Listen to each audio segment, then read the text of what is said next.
আসসালামু আলাইকুম। আজ আপনাদের তৈরি করে দেখাবো নুডলস। আর এর জন্য আমি এরকম মিস্টার নুডলস নিয়েছি 2 প্যাকেট। আর এখানে আমি আগে থেকে পানি গরম করে নিয়েছি।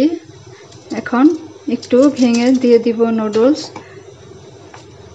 আর এই নুডলসটা আমি যেভাবে রান্না করে দেখাবো, এভাবে যদি রান্না করেন, এই নুডলসটা খেতে খুবই টেস্টি হয়।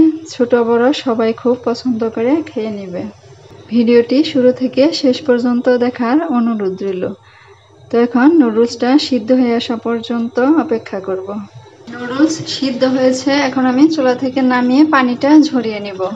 এখন আমি নুডলস রান্না করে নিব। এর জন্য প্যানে আমি 3 টেবিল চামচ পরিমাণ সয়াবিন তেল দিয়ে দিলাম।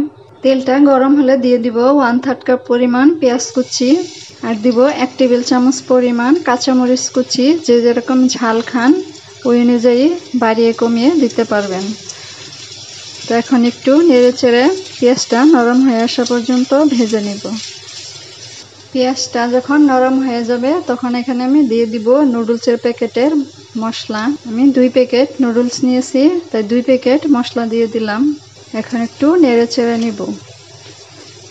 নেড়ে চেড়ে নিয়ে এক সাইডে সরিয়ে এইভাবে রেখে দিব। তারপর এখানে আমি আগে থেকে লবণ দিয়ে ফেটিয়ে রাখা 2টা ডিম দিয়ে দিলাম। এখন ডিমগুলো নেড়ে চেড়ে এইভাবে একটু ভেজে নিব। তো ডিম এভাবে একটু ভেজে নেওয়ার পর একটু ঝোড়া করে দিলাম। আর এখানে আমি দিয়ে দিব 3 টেবিল চামচ পরিমাণ পানি। একটু নেড়ে নিচ্ছি। এ পর্যায়ে চুলার আঁচটা কম রাখবেন। দিয়ে দিব 2 টেবিল চামচ টমেটো সস, আর দিব 1/2 টেবিল চামচ সয়া সস, আর দিব পানি ঝরিয়ে রাখা নুডলস।